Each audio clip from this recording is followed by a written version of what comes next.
Hindi ba't balak mong habang buhay na lang mamuhay sa pangingisda? Unti-unting bumabalik sa alaala ni Long Hao Chen ang mga alaala mula sa kanyang nakaraang buhay. Napuno siya ng pagsisisi. Ang kwento ay nagsimula 3 buwan na ang nakalipas. Nakabuo na ako ng mas malapit na ugnayan sa aking pamilya.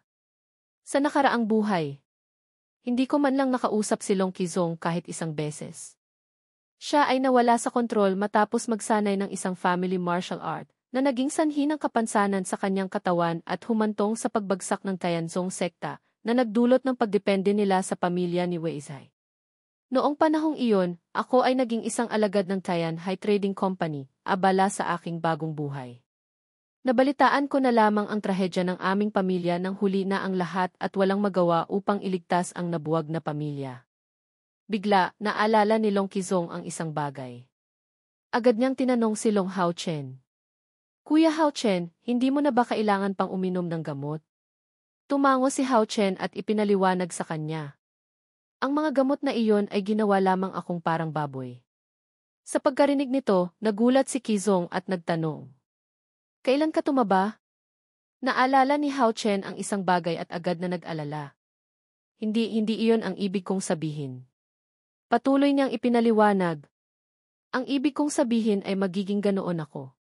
Nang marinig ito, ngumiti si Qizong at tumingin sa kanyang basket ng isda na nahuli na niya. Kahit anong sabihin mo, kamakailan ay labis kitang pinahahalagahan, kuya. Pagkatapos ay masaya niyang inilapit ang 2 basket ng isda sa harap ni Hao Chen. Isang basket na puno at isang basket na may ilang isda lamang. Masaya niyang sinabi. Iniisip mo pa ang mga dahilan para magpustahan at bigyan ako ng pera. Isa kang kahanga-hangang kuya. Malinaw na ako ang nanalo ngayon, hindi ba kuya? Nang marinig ito ni Hao Chen, nawalan siya ng imik.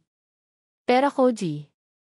Pagkatapos ay masaya niyang ibinuhos ang lahat ng mga isda sa himpapawid. Hindi ako maaaring matalo ng paulit-ulit. Nakita ito ni Qizong at napahawak sa kanyang ulo at umiyak. Talagang napakatuso. Tumakbo si Long Hao Chen patungo kay Long Qizong at masayang sinabi. Sa susunod, dapat nating pakawalan ang pinakamalaking isda. Sabay silang lumusong sa tubig. Pagkatapos, sabay silang umahon at ngumiti. Masayang tiningnan ni Hao Chen ang batang nasa kanyang harapan. Hindi niya akalain na si Qizong ay isang taong napakaligaya at positibo. Pagkatapos, sabay na kinuha ng magkapatid ang kanilang mga tungkod at umuwi. Pinasan ko ang napakalaking pasanin sa kanyang balikat. Paumanhin. Sa sandaling iyon, si Qizong. Isang boses ang paulit-ulit na tumataghoy sa isipan ni Long Hao Chen. Kailangan ko ng mas malakas na kapangyarihan. Agad na nagsanay si Long Hao Chen sa mataas na intensidad. Kamakailan, ginugol ko ang karamihan ng aking oras sa pagsasanay. Patuloy siyang nag-ensayo ng libu-libong sit-ups araw-araw hanggang sa magkaroon siya ng 8 pack abs. Bago matutunan ang martial arts ng pamilya, kailangan kong patatagin ang aking mahinang pundasyon ng katawan. Hindi niya nakalimutang umupo sa gitna ng talon upang hayaang dumaloy ang tubig sa kanyang ulo. Minsan natatakot ako na ang nakakatakot na aura ng matandang iyon ay pipigilan ako. Sa kabutihang palad, wala pang nakakatakot na nangyari. Gayunpaman, ang aura sa aking katawan ay kung minsan ay sumasabog ng marahas, na nagiging mahirap kontrolin, kaya kailangan kong magbuhos ng malamig na tubig tuwing umaga upang bawasan ito, na unti-unting naging ugali. Pauwi na siya nang makita niya ang isang pamilyar na figura na nag-abot sa kanya ng isang bagay. Ang magandang dilag na ito ay si Long Xuilan, ang kapatid ni Long Hao Chen sa ibang ina. Nagulat si Hao Chen at nagtanong kay Xuilan. Lumapit siya sa kanya at mumiti. Hindi mo kailangang pumunta rito. Mumiti siya at ipinaliwanag sa kanya. Ngunit nakita kong malapit ka sa akin kamakailan kaya masaya ako. Kinuha ni Long Hao Chen ang tuwalya na ibinigay ni Xuilan at pinunasan ang kanyang ulo. Sa nakaraang buhay, hindi ko kinausap si Qizong dahil nahihiya siya sa akin. Ngunit kay Xuilan, na laging natural at palakaibigan, ako naman ang madalas na nakasasakit sa kanya. Gusto ni Xuilan na lumabas. Gusto niya ang mga festival tulad ng panonood ng buwan o paputok. Inimbitahan niya rin ako ng ilang beses upang sumali. Ang mga alaala mula sa nakaraang buhay ni Hao Chen ay agad na bumalik. Nag-alala si Xuelan at lumapit sa kanya at nagtanong. Kuya, noong nakaraan sinabi ko tungkol sa fireworks festival. Bago pa niya matapos ang kanyang sinasabi, galit siyang sumabat at nagsabi. Nagbibiro ka ba sa akin? Gamit ang isang malamig na tingin, patuloy niyang pinagalitan siya. Sa tingin mo ba ay mayroon akong oras upang sumali sa mga nakakatuwang bagay na ito? Huwag mo nang banggitin ang bagay na iyon sa harap ko. Malungkot niyang isinalaysay ang 2 beses na inimbitahan ako ng dalaga nang umalis siya. Walang magawa, umiyak si Xuelan sa kalungkutan. 2 beses ko siyang tinanggihan. Ang kanyang tuwalya ay nahulog sa lupa. At iyon ang huling pagkakataon na nakausap ko si Xuelan. Noong panahong iyon, isang madugong eksena ang lumitaw sa kanyang isipan. Pagkatapos, siya ay pinatay habang dumadalo sa festival. Ang kanyang ama ay personal na nag-imbestiga, ngunit siya rin ay pinaslang hindi nagtagal pagkatapos. Ang mga imahe ng mga paputok ay lumitaw sa kanyang isipan. Sa aking alaala, 2 beses lamang akong inimbitahan ni Xuelan. Ang una ay ang Moon Gazing Festival ngayon. Ang pangalawa ay ang Thatch Cave Longmen Festival sa susunod na taon.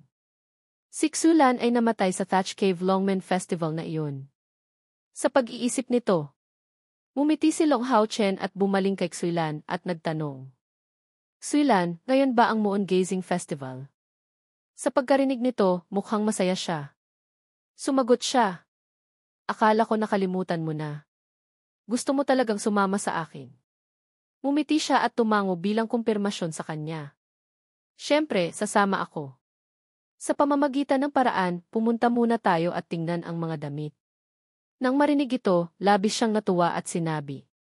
Kung gayon, tara na. Masaya silang naglakad ng sabay papunta sa hinaharap. Ito ang bihirang pagkakataon na mayroon ako. Hindi maaaring maulit ang trahedya na magdulot ng kanyang hindi makatarungang pagpanaw. Sa mga sandaling ito, unti-unting lumulubog ang araw.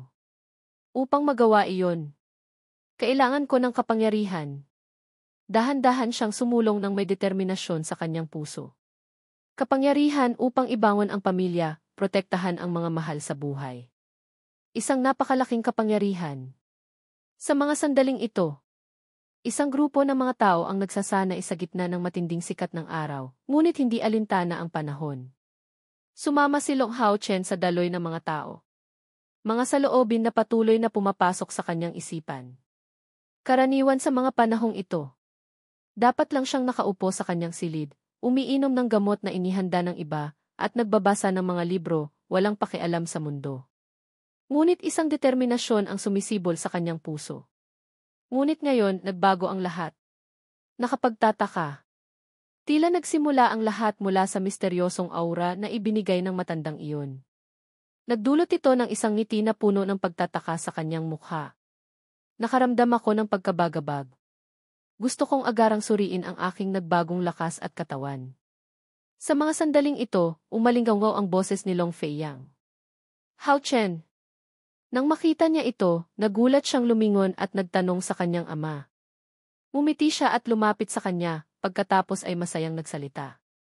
Marami ka nang nagbago na hindi na kita makilala. Ang anak ko ay ganap ng lumaki.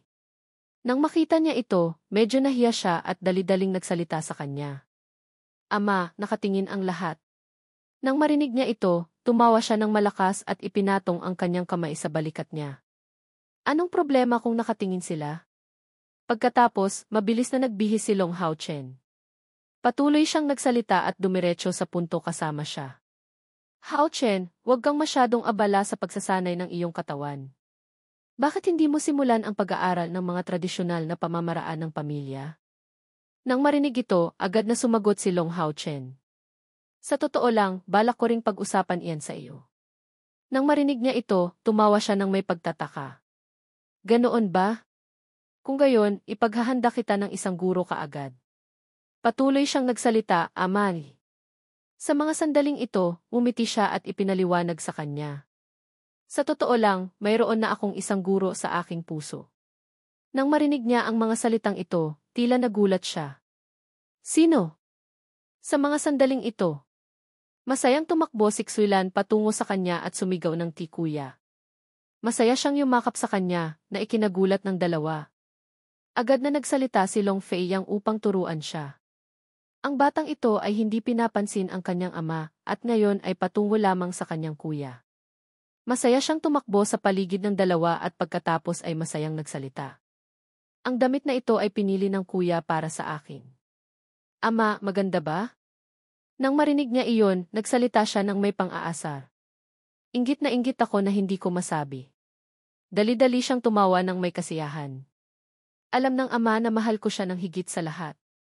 Nakita ni Long Hao-chen ang masayang eksenang ito at isang ngiting puno ng pagmamalaki ang lumitaw sa kanyang mukha. Hindi lamang sa pamamagitan ng pagbabago ng pisikal na lakas, hindi mo mapoprotektahan ang sinuman.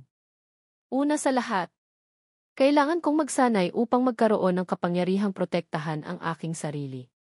Isang matapang na ideya ang lumitaw sa kanyang isipan. Kailangan kong matuto ng martial arts ngayon. Si Mo Fian ay nagsasanay ng masigasig.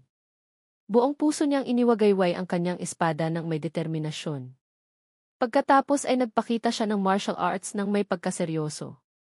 Biglang sa sandaling ito, nakaramdam siya ng isang bagay na hindi tama. Agad siyang bumuntong hininga ng may pagkalito. Ang dalagang ito ay si Long Haojian, si Mo Fian. Nagulat ang dalaga at lumingon upang tanungin si Long Hao-chen. Nakakagulat na makita ang Yaong Master dito. Nang makita niya siyang lumalapit, nagulat siyang nagsalita. Long Gongzi. Ngumiti siya at lumapit sa kanya, pagkatapos ay bumati. Matagal na tayong hindi nagkikita. Sa totoo lang, mayroon akong pabor na hihilingin sa iyo.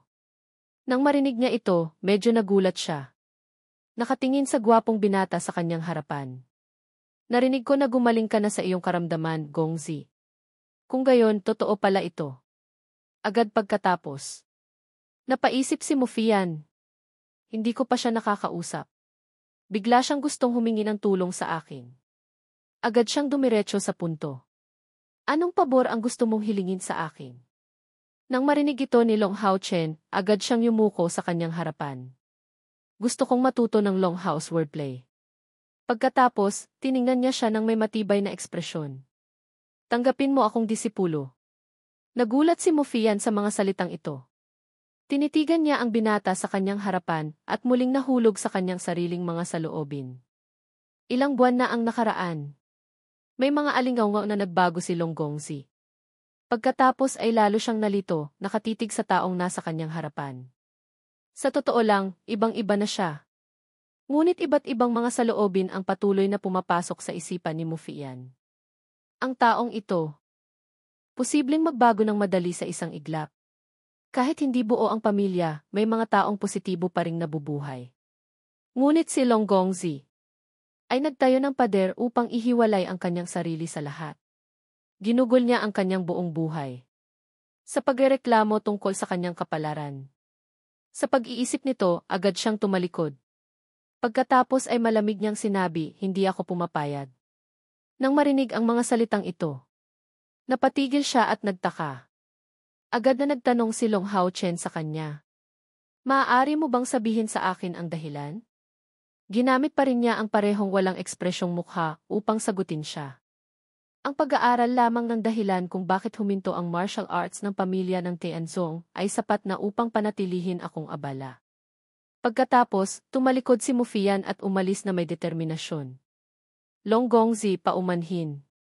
Ngunit ang mga tao ay hindi nagbabago ng ganoon kadali. Sa pag-iisip nito, agad na napaisip si Long Hao-chen tungkol dito. Tama. Tiningnan niya ang likod ni Mo Fian habang siya ay umaalis. Hanggang ngayon, itinuturing pa rin akong walang silbi. Ang imahe ni Mo Fian ay agad na lumitaw sa kanyang isipan. Mula sa nakaraang buhay. Noong araw, halos hindi nakihalubilo si Mo Fian sa sinuman. Kahit sa loob ng sekta, kakaunti ang nakakaalam sa kanyang tunay na lakas.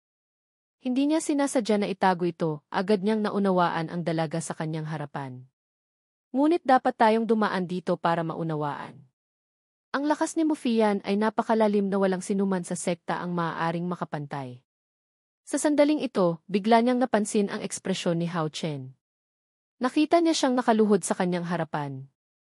Medyo naguguluhan siya habang tinititigan siya. Pagkatapos, agad siyang tumugon. Agad siyang sumigaw, anong ginagawa mo? Ikaw ang panganay na anak ng pamilya, bakit ka lumuluhod para sa isang maliit na bagay na tulad nito? Ngunit umiling si Long Hao Chen upang sagutin siya. Hindi. Nang marinig ang mga salitang ito, medyo nagulat siya. Ginamit niya ang matatag na tingin upang patuloy na ipaliwanag sa kanya. Hindi ito isang maliit na bagay sa akin. Ang imahe niya ay agad na lumitaw sa kanyang isipan. Si Mo Fian sa labanan laban sa Big Dipper Organization na nagdulot ng pagkasira ng Tianzong sekta. Siya ang walang tigil na nakipaglaban sa mabangis na labanan. Siya ang nag-iisang may hawak ng 2 espada na pumasok sa larangan ng digmaan. Dahil dito, nakatanggap siya ng palayaw na Tilong Xuhualong na hindi masyadong kapuri-puri para sa isang babae. Ngunit sa kabila nito, sinubukan pa rin niyang muling itayo ang Tianzong sekta. Ang imahe ni Mo Fian na nakahiga sa isang pulang dugo ay sumira sa kanyang alaala. Sa huli, misteryoso pa rin siyang pumanaw. Sa pag-iisip nito, ang tingin ni Long Hao Chen ay napakalalim na hindi kapanipaniwala. Siya ang nagbuwis ng kanyang buong buhay para sa pamilya. Sa pagkakataong ito, hindi ko nahahayaan na mangyari ito muli. Mo Fian ni. Naguguluhan pa rin siya sa binata sa kanyang harapan. Tahimik siyang nanumpa sa kanyang isipan. Sa kanya at sa Tianzong sekta. Tinitigan niya siya at muling nahulog sa kanyang sariling isipan. Nag-iba na ang kapaligiran. Nagbago na ba talaga si Long Gongzi? Ang kanyang susunod na mga salita ang nagpagulat sa kanya. Payag ako. Pagkatapos ay masaya siyang tumingala upang tingnan siya. Talaga? Patuloy siyang tumango upang kumpirmahin. Ngunit may isang kondisyon. Patuloy na lumapit si Mo Fian sa kanyang harapan at nagpahayag. Kung matatalo mo ako sa isang laban, tatanggapin kita bilang disipulo at ituturo ko sa iyo ang aking martial arts. Nang marinig ni Long Hao Chen ang mga salitang ito, medyo nawalan siya ng imik. Sumagot siya. Ano? Ngunit ang agwat sa pagitan ko at ni Long Hao's word ay napakalaki. Bago pa niya matapos ang kanyang sinasabi, patuloy siyang nagsalita. Kahit minsan lang. Pagkatapos ay lumapit siya sa kanyang harapan. Pagkatapos ay sinabi niya ang tuntunin na kanyang itinakda. Ang iyong espada ay kailangan lang na mahawakan ako minsan. Mananalo ka kahit na halos imposible iyon. Bukod pa rito, sa laban na ito, hindi ko gagamitin ang internal energy o martial arts ng Tianzong sekta. Ang kanyang mga mata ay agad na handa na nakatingin sa kanya. Mangahas ka bang tanggapin ito? Nang marinig ang mga kakaibang kondisyong ito, bahagyang nag-alinlangan siya sa kanyang isipan. Pagkatapos ay muli siyang nahulog sa kanyang sariling mga saloobin. Pagkatapos bumalik sa nakaraan, walang tigil akong nagsanay sa lahat ng pagsisikap na iyon. Sa pag-iisip nito, tumingala si Long Hao Chen at masayang humawak sa kanyang kamay upang sagutin siya. Okay, tinatanggap ko ang paligsahan. Wala pang 1 minuto ang nakalipas. Nakadapa si Long Hao Chen sa lupa. Nagtataka siyang nagtanong, ano? Hindi pa rin siya makapaniwala sa kanyang sariling kapangyarihan. Nakahiga siya sa lupa, naaalala na siya ay itinapon at hindi niya siya mahawakan kahit isang daliri. Ganoon ba kalaki ang agwat sa lakas? Nang makita ng lahat na natalo siya, tumalikod sila at umalis. Kung gayon, nanalo na ako. Kung gayon, magpapaalam na ako. Nang marinig ni Long Hao Chen ang mga salitang ito, kinuyom niya ang kanyang mga ngipin ng may galit. Pagkatapos ay kinuha niya ang kanyang espada at sumugod patungo sa kanya at sumigaw. Hindi pa tapos ang lahat. Hindi man lang siya lumingon, ngunit ginamit niya ang kanyang espada para banayad na atakihin ang kamay niya. Hindi pa rin siya sumusuko. Meron pa Bago pa niya matapos ang kanyang sinasabi, nakatanggap siya ng isa pang palo sa kanyang mukha. Isa pang palo sa mukha. Ngunit hindi pa rin siya maaaring sumuko. Hindi pa maaaring magtapos. Sa ganitong paraan, patuloy siyang nakatanggap ng mga pag-atake mula kay Mo Fian. Pagkatapos ng ilang panahon, pagod siyang umupo sa lupa. Hindi pa tapos. Isinara niya ang kanyang espada. Pagkatapos, ang kanyang mukha sa sandaling ito ay puno na ng mga pinsala na dulot niya. Ang kanyang kamay ay mahigpit pa ring humahawak sa kahoy na espada sa kanyang kamay, hindi pa rin sumusuko. Sa nakikita ni Mo Fian ito, tahimik siyang nag-isip. Pagkatapos ay agad siyang yumuko sa kanyang harapan. Marami ka nang sinubukan, Long Gongzi. Sa ganitong paraan, tumalikod at umalis si Mufian, iniwan si Long Haochen na nakaupo doon. Bigla, naglabas ang kanyang katawan ng nakakatakot na pulang aura. Naramdaman din niya ang kapangyarihan na ito na may kakaibang pulang lakas na nagdulot sa kanya na manlaki ang kanyang mga mata. Sa sandaling lumingon siya, tila naging iba na siya. Dahan-dahan niyang itinaas ang kahoy na espada. Ang kanyang mga mata ay nakatitig sa harapan. Sa pagkakita nito, nagtaka siya. Ang pulang teknike na ito, hindi ito ang lihim na recipe ng Tianzong sekta. Sa pagkakita niyang lumalapit sa kanya, dali-dali siyang kumuha ng espada na handa para sa pag-atake. Ngunit ano ang talagang handang para dito? Hindi nakakalimutang sumigaw ni Mufian para babalaan siya. Long Gongzi, gumising ka. Wala pang isang segundo. Dinala ni Long Haochen ang kahoy na espada at sumugod sa kanya sa mabilis na bilis. Ngunit hindi rin siya mahina. Agad siyang umatras na nakatingin sa kanya ng may galit. Agad pagkatapos, naguguluhan siyang naramdaman ang isang bagay na hindi tama. Masyadong mabilis di. Patuloy na ginamit ni Long Haochen ang kahoy na espada upang atakihin siya. Ang dalawang panig ay naglaban ng may determinasyon. Ginamit niya ang kanyang kahoy na espada upang hampasin siya ng malakas na nagdulot sa kanya na bumagsak sa pader. Sa pagkakita niya na may pader sa kanyang likuran, medyo nagulat siya. Sumpa! Sa sandaling ito, ganap na siyang nakatayo sa kanyang harapan na handa na gumawa ng isang desisyon. Sa pagkakita niya sa kanyang pag-atake na tila napakainit, siya ay naitulak sa isang mapanganib na sitwasyon. Mayroon lamang isang paraan upang gumawa ng isang counterattack. Agad-agad. Kinuha niya ang kanyang espada, Flying Dragon Emperor's Sword, First Form. Habang siya ay naghahanda sa pag-atake. Ang kahoy na espada niya ay hinawakan ang kanyang katawan. Tila tumigil ang oras. Tiningnan ni Mufian ang kahoy na espada nang may hindi kapanipaniwalang tingin na hinawakan ang kanyang katawan sa kanyang harapan. Si Long Haochen sa sandaling ito ay ngumiti ng may pagmamalaki. Mayroon ako di. Tumayo siya roon na humihingal, pagkatapos ay ngumiti at sinabi sa kanya ang kanyang mga saloobin. Nahawakan ko na ito, Long Hao Sword. Agad pagkatapos, bumagsak si Long Haochen sa lupa. Impossible di. Mufian, gurod. Sa ganitong paraan, matapos ang hakbang na ito, bumagsak siya kaagad sa kanyang harapan. Naguguluhan siyang tumingala sa likuran. Sa sandaling ito, ang pader sa likuran ay ganap na winasak ng kanyang kapangyarihan gamit ang kahoy na espada na nagdulot sa kanyang pagkatigil. Ano ba talaga ito? Sa ganitong paraan, lumipas ang panahon. Sa sandaling ito, si Mufian ay nagsasanay para sa pagsasanay ni Long Haochen. Hawak niya ang kahoy na espada, patuloy na nagsasanay ng iba't ibang mga galaw. Sinanay niya ito sa panig na ito at pagkatapos ay sinanay niya ito sa kabilang panig. Pakiramdam na hindi pa rin sapat. Agad niyang ipinakita ang galaw na ginamit din ni Mufian. Tumayo siya sa isang tabi, nakikita ang lahat ng eksenang ito, nagulat na nag-iisip. Ang talento sa martial arts ni Gongzi ay umabot na sa ganoong antas. Sa pagkakita niyang nagsasanay pa rin siya ng may kasigasigan, bahagya siyang nagulat. Sa loob lamang ng ilang maikling araw, naunawaan na ni Gongzi ang anyo ng Flying Dragon Emperor's Sword at ang Azure Bamboo Sword. Sa pag-iisip nito, nakaramdam siya ng bahagyang pagkamausisa. Nakatingin sa lalaki sa kanyang harapan. Sa unang tingin, hindi siya isang taong mailikas na talento sa martial arts. Ngunit sa kabila nito, bakit siya ganito? Sa sandaling ito, huminto si Long Haochen na hingalin, pagkatapos ay lumapit sa kanya upang tanungin ang guro. Ano ang iniisip mo? Sandaling nag-isip si Mufian, pagkatapos ay nagbigay ng mga komento sa kanya.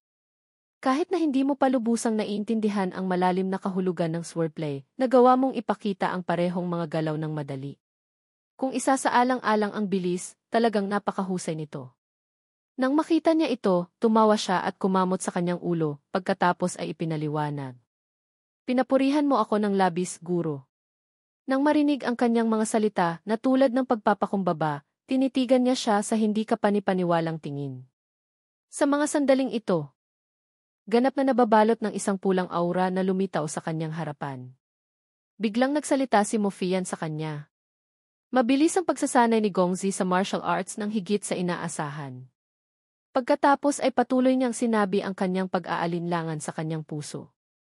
Hindi ba't gumaling lang si Gongzi mula sa mahabang panahon na nakahiga sa kama? Mahirap itong paniwalaan. Nang marinig ang mga salita ng kanyang pag-aalinlangan, agad na sumeryoso si Long Haochen. Pagkatapos ay patuloy siyang nagtanong. Ang pula na teknike na iyon ni. Nang marinig niya ito, nagulat siya at napabuntong hininga, kinamot ang kanyang ulo upang sagutin siya. Iyon na naman ba iyon? Nasabi ko na, hindi ba? Naguguluhan siyang itinuro ang bukol sa kanyang ulo, pagkatapos ay nag-isip ng dahilan upang ipaliwanag sa kanya. Noong panahong iyon, dahil sa labis na pagtama ng espada ng Longhouse Sword, wala na talaga akong maalala. Nanghihinayang siyang umupo roon at kumaway ng kanyang kamay upang ipaliwanag kay Mufian. Ang tanging taong maaaring tratuhin ang punong apo ng pamilya na tulad nito ay ang Longhouse Sword lamang. Nang marinig ito, tahimik siyang nag-isip ng isang bagay sa kanyang puso. Pagkatapos, agad siyang tumalikod at umalis. Kung ayaw sabihin ni Gongzi, hindi kita pipilitin. Nang marinig ni Long Haochen ang mga salitang ito, nawalan siya ng imik. Agad pagkatapos, lumingon siya sa kanya na may matalim na tingin. Ngunit sa responsibilidad bilang isang family retainer ng Tianzong sekta, kailangan kong obserbahan ang bawat aksyon ni Gongzi. Nang marinig ito, masaya siyang tumango na sumasang-ayon. Ang tunog na iyon ay medyo nakakatakot. Mabilis na lumipat ang eksena sa gabi. Sa loob ng malaking silid, nakaupo pa rin roon si Long Haochen na masigasig na nag-aaral ng mga bagong martial arts. Matapos subukan ang Flying Dragon Emperor Sword at ang Azure Bamboo Sword, natanto ko. Tiningnan niya ang mga pahina ng mga libro ng martial arts sa kanyang harapan. Ang martial arts ng Tianzong sekta ay kalahati lamang. Halos maubos na ang kandila. Ngunit masigasig pa rin siyang nag-iisip. Madali ring maintindihan ito dahil ang martial arts na iyon ay nagmula sa masamang landas. Isang sinaunang imahe ng kanyang pamilya ang lumitaw sa kanyang isipan. Mula pa noong unang panahon, ang tagapagtatag ng Tianzong sekta ay isang swordsman mula sa Henan. Noong panahong iyon, yumuko siya sa paanan ng isang guro. Ang taong iyon ay nakatanggap ng 2 set ng masasamang teknik mula sa isang tagapagpatupad ng Hidden Sacred Sect. Nang buksan niya ang libro, lumitaw ang kakaibang bagay. Bagaman nag-aaral ng masasamang teknik, ang pangalan ay Chivalrous Founder. Matapos ang mahabang panahon ng pagbabago, nilikha niya ang Flying Dragon Emperor Sword at ang Azure Bamboo Sword. Mahigpit niyang hinawakan ang espada sa kanyang kamay, masaya at puno ng determinasyon. Agad pagkatapos, itinaas ng ninuno ang espada. Ang prosesong ito ay nagdulot sa kapangyarihan ng swordplay na bumaba ng malaki, ngunit sapat pa rin upang ang taong iyon ay maging unang uri ng swordsman sa Henan. At ang susunod na imahe ay daan-daang punto ng espada na mahigpit na nakabaon sa lupa. Samantala, ang ninuno ay nakatayo pa rin doon. Gayunpaman, tumigil ang lahat sa antas na iyon. Gamit ang orthodox na mental method upang ipakita ang masamang teknik, natural na ito ay isang kalahating teknik lamang. Kahit na umabot ito sa pagiging perpekto, upang maabot ang ultra-perfection ay halos imposible. Nang panahong iyon, walang magawa na binunot ng ninuno ang espada. Itinago na ninuno ang pinagmulan ng martial arts na ito. Naalala ang lahat ng bagay hanggang dito, tinitigan ni Long Haochen ang libro ng martial arts sa mesa. Tulad ng mga nakaraang taon, ang lihim ay isiniwalat din. Nang panahong iyon, nasunog ang pangunahing bulwagan ng Tianzong sekta, naganap na naging dahilan ng pagkasira ng sekta. Sa pag-iisip nito, kinuyom niya ang kanyang kamay na may determinasyon. Ang kanyang likod ay nagpapakita pa rin ng kasigasigan sa pagbabasa ng libro. Gayunpaman, sa mukha ni Long Haochen, nagpakita ng isang ngiting hindi maintindihan. Marahil ay lalo akong nasasabik dito. Ang paraan upang kumpletuhin ang hindi tapos na martial arts na ito nakita ko na. Dahil naranasan ko na ang hinaharap at bumalik sa kasalukuyan. Ako lamang ang maaaring gumawa nito. Sa kabilang banda, ang pamilya ng 3 tao ni Long Haochen ay nakaupo sa batong mesa at nag-uusap. Hawak niya ang tasa ng tsaa sa kanyang kamay, pagkatapos ay nagsalita kay Long Feiyang. Ama, gusto kong bisitahin ang pamilya ni Zuge. Nang marinig niya ito, nagulat siya habang nakatingin sa kanya. Oh, bakit ang pamilya ni Zuj? Umiti siya at ipinaliwanag sa dalawang tao sa kanyang harapan.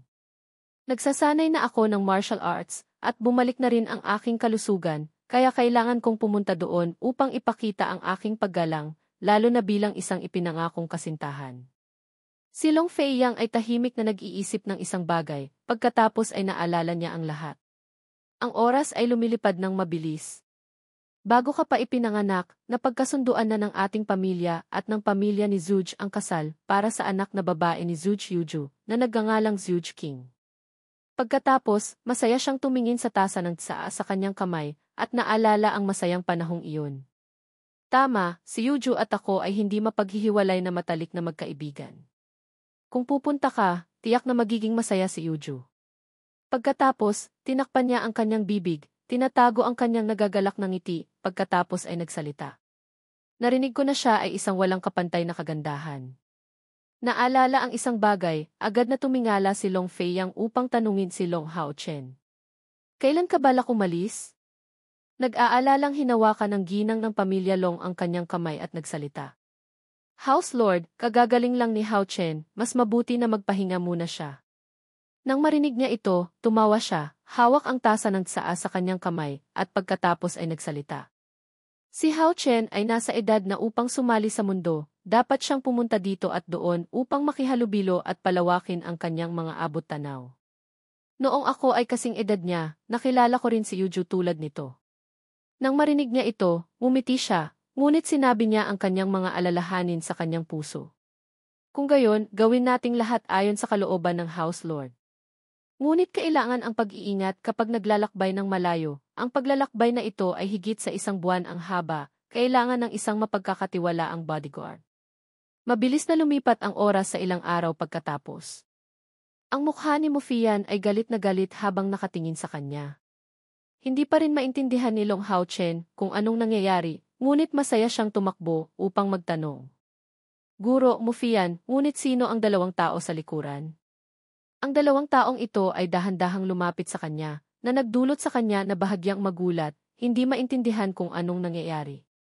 Agad na hinawakan ng isang malaking lalaki ang kanyang balikat. Hawak naman ng isa ang kanyang mga paa. Pagkatapos, namangha ang dalawa na may pagkamangha. Nag-usap ang dalawa sa isa't isa, oo, hindi masyadong malaki, ngunit napakatigas. Agad na tumawa ang isang lalaki. Pagkatapos ay umiti siya at nagtanong. Nagsasanay ba talaga si Gongzi ng martial arts? Bahagyang yumuko ang blonde na lalaki at nagsalita, na naghahanap ng kakaiba bago. Sa pagkakita niya sa dalawang taong ito sa kanyang harapan, naalala niya ang isang bagay, pagkatapos ay tumawa at tinanong ang dalawang tao. Kayo ba ang dalawang Sword Demon Hawks na umaasang maituro? Masayang nagsalita si Zheng Huk, hindi kami nangangahas, Gongzi. Kami at ang Long House Word ay gagawa ng lahat upang protektahan si Gongzi. Habang hindi niya maintindihan kung ano, umiti rin si Nan Huk at nagsalita. Ang katawan ni Gongzi ay maaaring lumaki ng mas malaki. Ang dalawang malalaking lalaki na may umbok na 6 abs ay ang dalawang Sword Demon Hawks, si Zheng Huk at Nan Huk. Sa pagkakita nito, nagulat siyang nag-isip. Kahit na sila ay magaspang, ang swordplay na may reputasyon bilang Sword Demon ay nag-ayos ng napakahusay ang ama. Seryosong nagsalita si Long Haochen sa dalawang taong nasa kanyang harapan. Ngunit sa paglalakbay na ito, lahat ng mga desisyon ay gagawin ko, kaya inaasahan kong hindi kayo magkakaroon ng anumang mga pagtutol, Zheng Huk. Nang marinig ito, tahimik na nag-isip si Zheng Huk ng isang bagay na may mukhang puno ng kalituhan. Pagkatapos ay ngumiti siya upang sagutin, syempre, Gongzi. Nang makita niya ito, masaya siyang nag-anunsyo. Kung gayon, umalis na tayo. Pinangunahan ni Long Haochen ang kanyang batalyon para magpaalam sa pamilya. Umiyak si Xuelan na hindi magawang hayaan siyang umalis, pagkatapos ay nag-aalalang nagtanong sa kanya. Kuya, hindi ka ba maaaring hindi umalis? Ngumiti siya at inaliw siya. Paumanhin, ngunit sa Mid-Autumn Festival, sasamahan kita saan mo man gustong pumunta. Nang marinig niya ito, agad siyang tumigil sa pag-iyak at nagtanong sa kanya. Talaga? Ngumiti siya na sumasang-ayon sa kanya. Siyempre. Ang dalawang tao, sina Long Fei Yang at Ginang Long, sa pagkakita nito, ay ngumiti ng masaya na nakatingin sa kanya. Pagkatapos, pumunta siya para tumalikod kay Long Qizong at ipinatong ang kanyang kamay sa kanyang balikat. Qizong Ji. Ngumiti siya habang nagpapayo sa kanya. Habang wala ako, mangyaring alagaan si Xuilan at ang pamilya. Nang marinig niya ito, tiningnan siya ni Yi Ginzong na may nakakagulat na ekspresyon, pagkatapos ay nahulog sa kanyang isipan.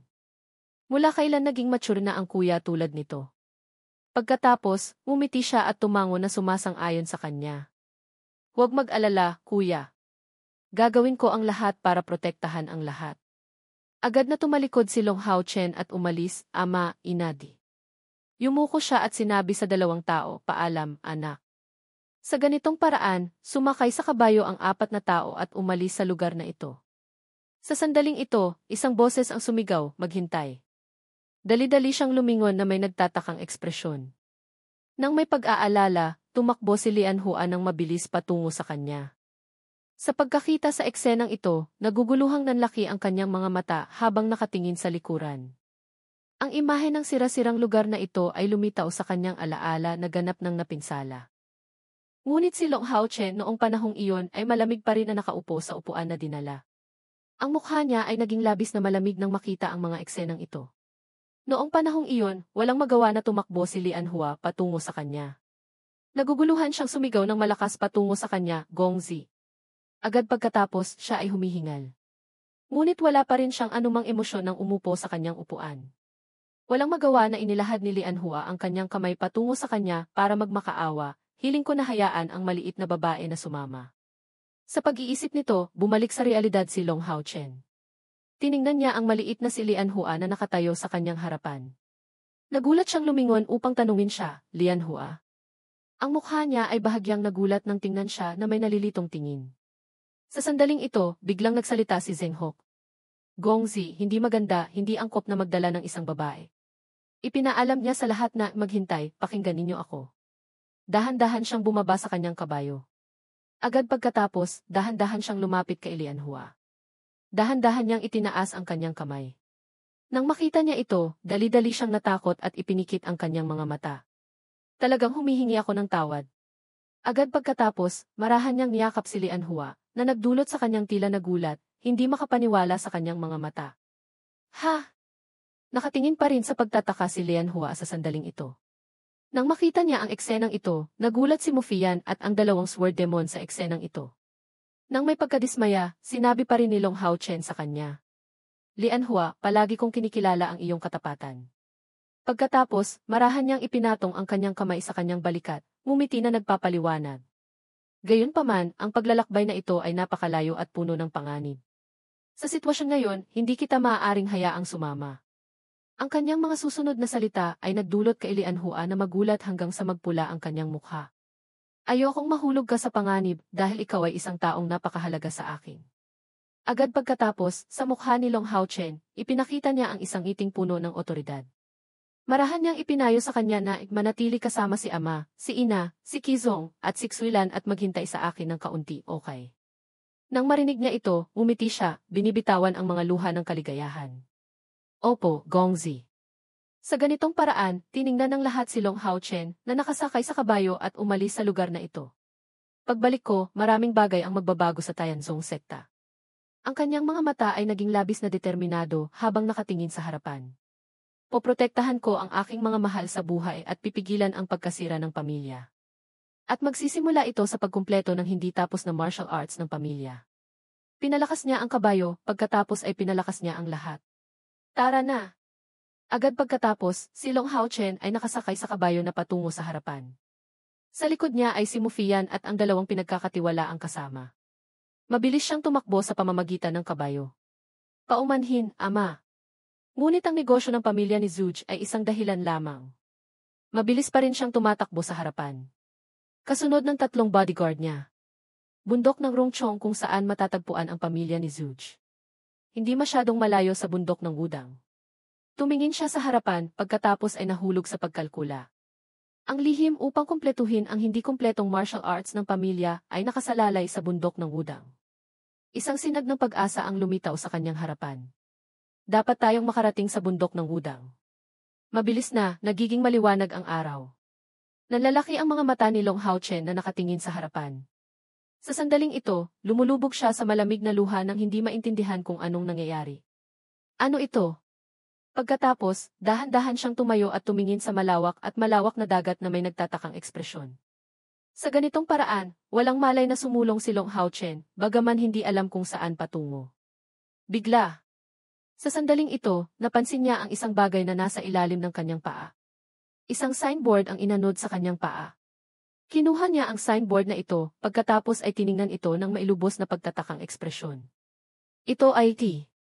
Sa signboard ay nakasulat ang mga salitang Tianzong Sekta. Nang basahin ni Long Haochen ang mga salitang ito, agad siyang nagulat, nagsasalita sa sarili. Tianzong Sekta. Hindi I. Isang pulang ilaw ang lumitaw sa kanyang harapan na nagdulot sa kanya na dagli ang tumingala. Nang tumingala siya, ang buong Tianzong Sekta ay lumubog sa dagat ng apoy. Walang paraan upang iligtas ito. Dahan-dahan na tumataas ang tubig. Sa pagkakita nito, lalo siyang nagulat. Impossible. Dali-dali niya.